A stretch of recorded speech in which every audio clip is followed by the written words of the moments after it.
네, 그럼 지금부터 본격적으로 2021 지식서비스 융합 컨퍼런스를 시작하도록 하겠습니다. 첫 번째 세션은 기조 강연입니다. 본 세션에서는 국내외 우수기업과 관련 기관 전문가들을 모셔서 지식서비스 최신 트렌드와 혁신 사례를 소개하고 기업의 벤치마킹과 신비즈니스 모델 창출 방안에 대한 인사이트를 공유하고자 합니다. 시작하기에 앞서 유데미 아시아 총괄영업 대표 윌리엄 폴리즈께서 직접 참석해 주시고자 했으나 지난 3일부터 발효된 중앙방역대책본부 코로나19 방역 지침인 10일 격리 조치 의무 사항으로 인해서 참석이 어려워졌습니다. 네, 그래서 송세규 유데미 한국 비즈니스 콘텐츠 기획 총괄께서 대신 참석해 주셨음을 안내드립니다. 오늘 컨퍼런스에 함께하지 못한 아쉬움을 전하면서 윌리엄 폴리스 대표께서 직접 영상 메시지를 보내주셨는데요. 함께 보겠습니다. Good afternoon to all the attendees of the 2021 Knowledge Services Convergence Conference. I am tremendously disappointed to be delivering this short video message from the United States because of Omicron variant last week. I was unable to get to Seoul without going through the adequate safety protocols for quarantine and deliver this presentation in person. However, I am thrilled that my colleague Sekyu Song is here, along with our colleagues from Woonjin Think Big, our strategic partner in Korea, to tell you all about Udemy Business, the future of work, and why we believe Korea is such a tremendously important market in the online education world for both corporations and consumers and students and everyone in between. Have a terrific event, and I hope to join you next year. Thank you. 대표님의 영상 메시지 정말 감사드립니다. 네, 그럼 이제 본격적으로 글로벌 온라인 지식 공유 비즈니스 전략이라는 주제의 첫 번째 기조 강연을 듣도록 하겠습니다. 유데미 윌리엄 폴리즈 아시아 총괄영업 대표를 대신해서 발표해 주실 송세규 한국 비즈니스 콘텐츠 기획 총괄님을 큰 박수로 맞이해 주시기 바랍니다.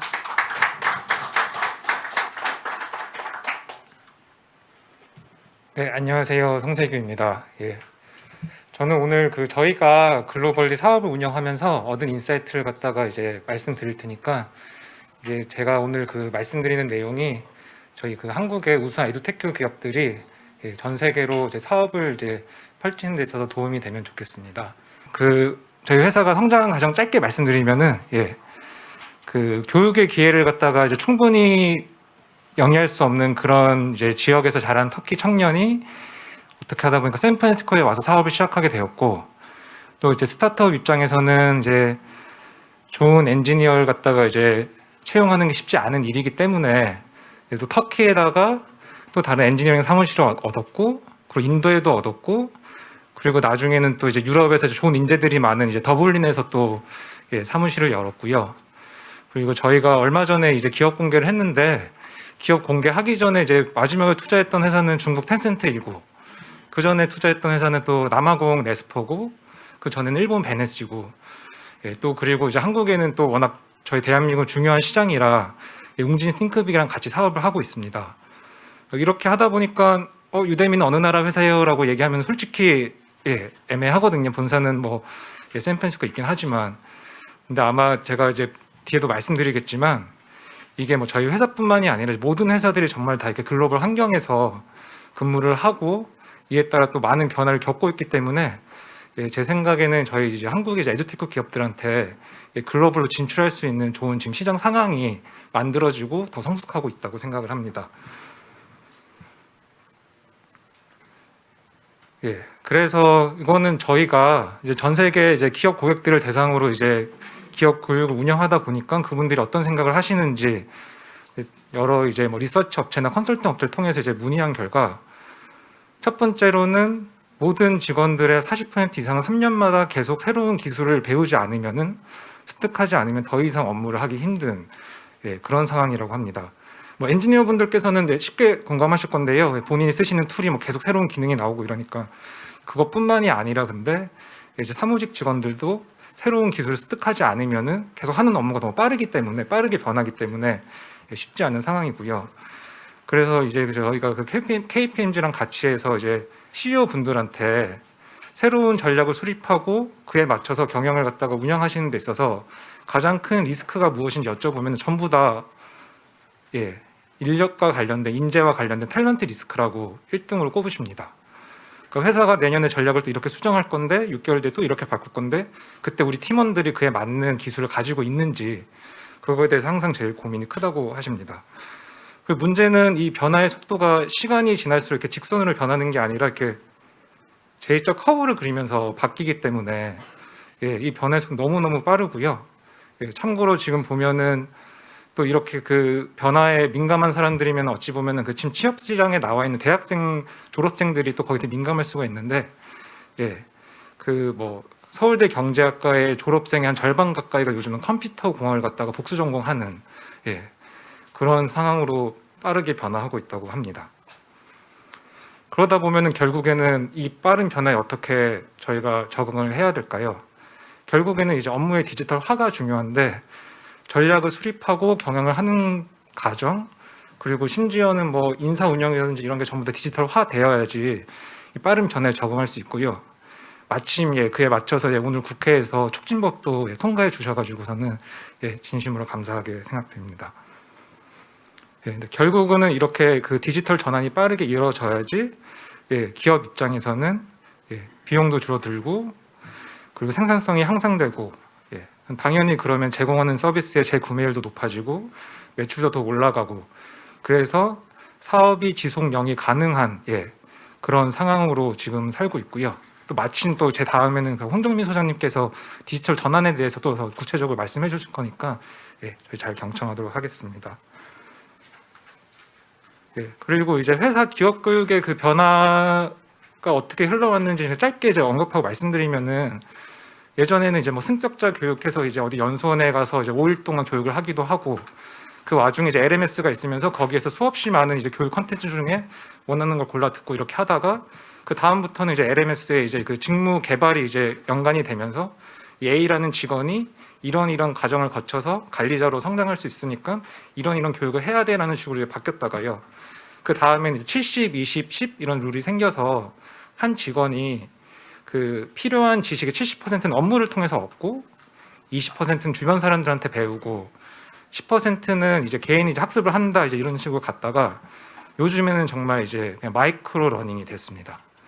일하는 시간이랑 교육 기간이 따로 있는 게 아니라 일하는 도중에도 계속 뭔가 끊임없이 배우고 배워야지 그냥 그 움직임이 가능한 그러다 보니까 예전처럼 막 이렇게 며칠짜리 긴 교육을 갖다가 더 수행하기는 어렵고 짧게 배우고 넘어가고 일하고 그러니까 일례로 뭐 제 친구 중에 이 친구는 이제 재무팀에서 일하는 친구인데 엑셀에 새로운 기능이 추가돼서 뭐 데이터베이스 끌어와서 자기가 작용해서 되게 편해진다고 하니까 그거랑 관련된 온라인 수업을 갖다가 한 3-4개를 산 다음에 딱 그 부분만 듣고서는 익숙해지면 바로 넘어가고 이런 식으로 점점 기업 교육이 진행될 거라고 보고 있습니다. 결국에는 그래서 러닝이 플로우 오브 워크라고 표현을 했는데 말씀드린 것처럼 업무하는 기간, 교육받는 기간이 따로 있는 게 아니라 업무 속에서 실생활 속에서 교육이 빈번하게 자주 발생하는 게 저희 지금 현 변화의 흐름이라고 보고 있습니다. 그러다 보니까 이제 기업 입장에서는 이렇게 빠르게 변화하고 여기에 적응하는데 이 기업 교육을 갖다가 어떻게 시킬 수 있을까 이렇게 하다 보니까 많은 기업분들이 실제로 외부 파트너를 이렇게 찾게 되고요. 거기에 특화된 회사들이 계속 나오게 됩니다. 그래서 뭐 어떤 분은 그래도 우리 회사 교육을 갖다 어떻게 다른 사람에게 맡겨 뭐 맡긴다기보다는 다른 사람의 도움을 받아가 좀 맞는 표현인 것 같긴 한데 가만히 생각해 보면 한 5년 전쯤만 해도 우리 회사의 중요한 데이터를 어떻게 클라우드에 올려라고 그런 얘기도 있었거든요. 근데 지금 세상이 어떻게 변했는지 보면은 이건 당연한 흐름으로 보고 저희 회사만 해도 인사 관련된 모든 시스템 심지어 비용 정산하는 거, 출장 올리는 걸 다 다른 회사 솔루션 씁니다. 뭐 영업 관리도 그렇고 결국에는 그렇게 소프트웨어를 기반으로 클라우드에서 돌아가는 서비스들이 점점 더 많아질 거고 지금도 실제로 많아지고 있습니다. 그 너무너무 좋은 이제 에듀테크 기업이 많은데 거기서 이제 저희 회사가 조금 다른 건 저희는 이제 실제 이런 컨텐츠가 좋으니까 이거 만들자라고 하는 퍼블리셔가 아니라 이제 플랫폼입니다. 그래서 굳이 이제 비유를 하자면 조금 더 유튜브에 가까운데요. 일단 교육의 컨텐츠가 되게 쉽게 생산되고 쉽게 소비되는 그런 특징을 갖고 있고요. 그러다 보니까 이제 활동하시는 강사님의 수, 뭐 수업의 개수, 뭐 학생 수에서는 뭐 타의 추종은 불허할 정도로 되게 많긴 하지만 이게 또 플랫폼이다 보니까 유튜브도 마찬가지겠지만 조회수 많이 나오는 영상들도 있지만 안 나오는 영상도 되게 많을 거거든요. 그리고 뭐 어떤 심지어 되게 많은 영상들은 조회수가 뭐 하나 0일 거고, 그러니까 저희도 수업이 이렇게 많지만 되게 많은 수업들이 솔직히 말씀드리면 매출이 안 나오거나 그렇습니다. 다만 이 플랫폼에서 많은 고객분들한테 성장 선택을 받은 수업들은 그 품질이 그 솔루션을 직접 내는 회사보다 더 높다고 합니다. 그러니까 성공하신 유튜버처럼 저희도 이제 저희 플랫폼에서, 그러니까 저희 소속이 아니라 이제 저희에서 활동을 하시는 강사님들 중에 이제 잘하시는 분들은 뭐 1인 기업으로 보시면 되거든요. 되게 수없이 많은 직원들을 갖고서는 이렇게 운영을 하고, 그러니까 그런 분들 같은 경우는 이제 원체 이제 전 세계적으로 관심을 많이 받고 매출도 많이 내시다 보니까 본인이 강의하는 주제에 어떤 새로운 변화가 생기면은 어느 누구보다 빨리 이렇게 수업을 올리세요. 그래서 예를 들면은 그 아마존 웹 서비스가 이제 새로운 기능이 추가되거나 그러면은 아마존보다 플랫폼에 나오는 수업이 더 빠르게 나옵니다. 그래서 작년에 저희가 이제 저희 플랫폼에서 아마존 웹 서비스 관련 수업을 갖다가 이제 구매하신 사람들 중에 이메일 도메인이 아마존.com인, 그러니까 아마존 직원으로 추정되는 분들의 그 데이터를 뽑아 보니까 그분들이 저희 플랫폼에서 AWS 관련된 수업을 구매하신 금액의 합계가 10만 불이 넘는, 죄송합니다, 100만 불이 넘는 10몇억 원치. 분명 이제 개인 이메일로 구매하시는 분들도 있을 텐데 결국에는 그래서 이제 플랫폼이라는 게 그래서 그런 장점이 있다고 말씀드리고 싶고, 그리고 저희는 그 기업용 서비스는 그 플랫폼에서 가장 많은 사람들이 선택하시고 많이 소비하신 수업들을 갖다가 모아서 기업 고객분들한테 활용하실 수 있도록 제공을 하고, 그리고 실제로 그 수업들이 어떻게 소비되고 활용되고 그 기업의 그 직원분들의 그 실질적인 스킬 향상에 도움이 되는지를 갖다가 또 이제 데이터로 제공을 해드리는 식으로 이 기업 교육을 제공하고 있습니다. 다행히 감사하게도 그래도 많은 기업 고객분들이 좋은 성과를 내고 있다고 하고, 그래서 뭐 애플이나 넷플릭스나 뭐 디즈니나 뭐 코인비스 이런 회사들도 저희의 고객으로 저희 서비스를 사용하고 있습니다. 또 재밌는 게 또 저희는 이렇게 다양한 고객분들에게 이제 기업 교육 서비스를 제공하다 보니까 올해는 전 세계 고객분들에게 이런 흐름이 있었습니다, 이런 걸 수업을 좀 많이 들으셨고 이런 거 원하십니다라고 그 데이터를 또 모아서 리포트로 이렇게 저희 고객분들한테 제공을 하는데요. 실제로 보면은 기술이 많이 발전하고 이게 많이 이제 따라잡기 힘들다고 하지만 실제 그 기업 교육을 시행하시는 그 담당자분이나 임원분들께서 하시는 말씀은 파워 스킬이 가장 중요하다, 이거를 좀 누가 좀 가르쳐 줬으면 좋겠다라고 말씀을 하십니다. 그러니까 파워 스킬은 이제 저희가 이제 그 소프트 스킬 예전으로 생각하면 이제 소통 능력, 발표를 어떻게 하고 어떻게 협업을 하고, 그걸 갖다가 저희가 이제 파워 스킬이라고 이름을 붙였고, 그 이유는 이게 더 이상 부드러운 그런 소프트한 게 아니라 모든 직원들의 실적을 향상시키기 위해서 힘을 불어주는 제일 중요한 항목이기 때문에 이렇게 이름을 붙였고, 실제로 보면은 저희 고객사 중에 한 분에서는 본인이 이 저희 그 기업 고객 서비스 이용하면서 가장 관심이 가는 수업은 결국에는 소통이랑 발표 능력 관련된 수업이다라고 말씀하셨고요. 제가 또 얼마 전에 한국에 와서 이제 고객사분한테도 어떤 수업이 어떤 교육이 필요하다고 생각하세요 하니까 신입사원들한테 이메일 쓰는 법 좀 가르쳐주고 싶다고 그렇게 말씀을 하시더라고요. 그런 수업도조차도 지금은 빨리빨리 또 다 원격으로 조인을 해서 일을 하다 보니까 그런 쪽에 대한 니즈가 가장 많은 그런 현상입니다. 그래서 또 한국이 또 그런 쪽에 또 컨텐츠나 이런 거 제작을 또 원체 잘하기 때문에 혹시 글로벌 시장 진출하실 때 참고하시면 좋겠습니다.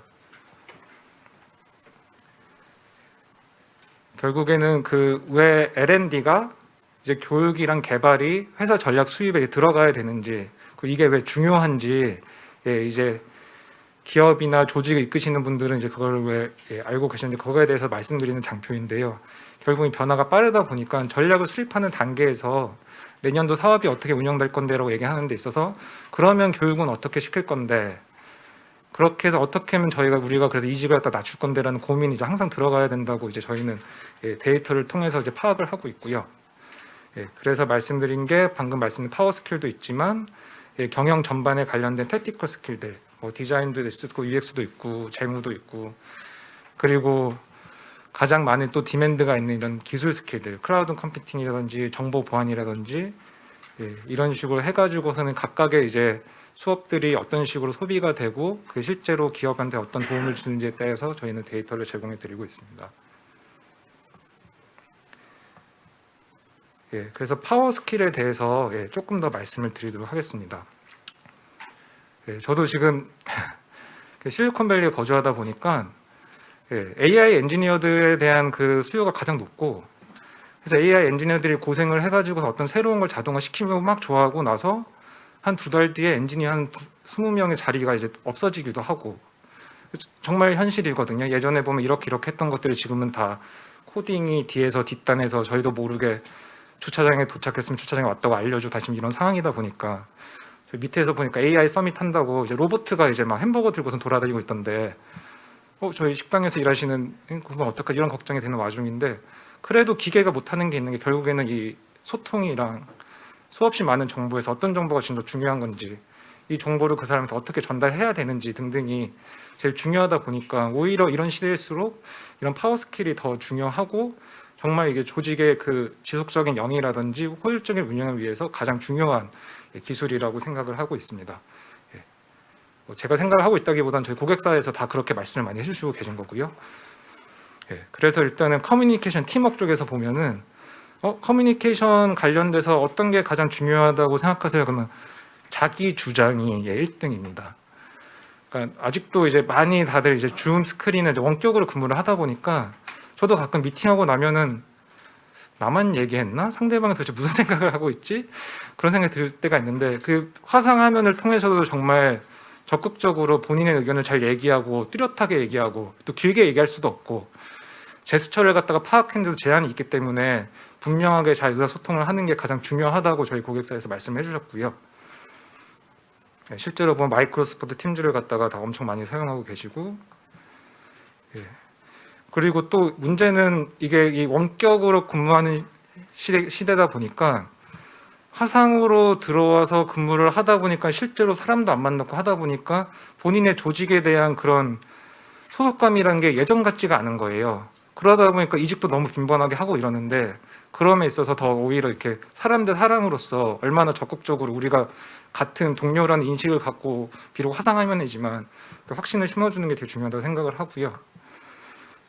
그 다음에 이제 리더십이나 그런 관리 측면에서 보면은, 미국은 이제 D&I라는 단어를 되게 많이 써서 회사에 이제 D&I를 담당하는 이제 치프를 갖다 채용하시기도 하고, 얼마나 다양한 인종과 다양한 배경을 갖다가 바탕으로 이렇게 조직을 구성하는지, 실제로 되게 큰 투자 업체들이 투자를 할 때 임원분들의 그 사진을 보고서는 너무 한 가지 색깔이거나 한 가지 성별이면 오히려 감점을 받는 게 지금 현 상황입니다. 근데 이게 말이 쉽지 그게 조직에서 쉽게 바꿀 수 있는 문화는 아닌데, 그러다 보니까 이런 거와 관련된 교육 콘텐츠도 점점 많아지고 있습니다. 그 생산성에 있어서도 말씀하신 것처럼 하루에 얼마나 많은 이메일을 읽고 이메일을 쓰는데 어떻게 하면 그 효율적으로 이메일도 관리할 수 있을지부터 시작해서 이런 단순한 거지만 실제로 업무에 미치는 되게 영향이 크고요. 그리고 재밌는 거는 전 세계 다 똑같습니다. 개인적인 그 개발과 관련해서는 결국엔 영어, 언어로 언어 능력이 중요하다 보니까 영어로 소통하고 이런 거에 대한 니즈가 가장 큽니다. 그래서 저희가 한국 사업들 짧게 말씀드리면은 대한민국은 정말 너무너무 중요한 시장이 당연합니다. 그리고 저희는 솔직히 보면은 뭐 에이펙에서 보면은 이제 2026년이 되면은 중국 다음으로 일본보다도 인도보다도 호주보다 더 큰 시장이 될 거라고 지금 전 세계에서 분석을 하고 있고요. 뭐 잘 아시다시피 또 저희 대한민국의 컨텐츠는 지금 전 세계에서 가장 인기가 많은 컨텐츠고 그렇기 때문에 저희가 이제 당연히 대한민국 웅진 띵크빅이랑 이제 좋은 파트너랑 같이 매일 머리 맞대고서는 이제 같이 좋은 서비스를 공급하자고 하고 있고, 그와 동시에 저희 한국의 우수한 에듀테크 기업들이 해외로 진출하시는데 저희도 작은 역할이나마 할 수 있도록 열심히 하도록 하겠습니다. 이상입니다. 감사합니다.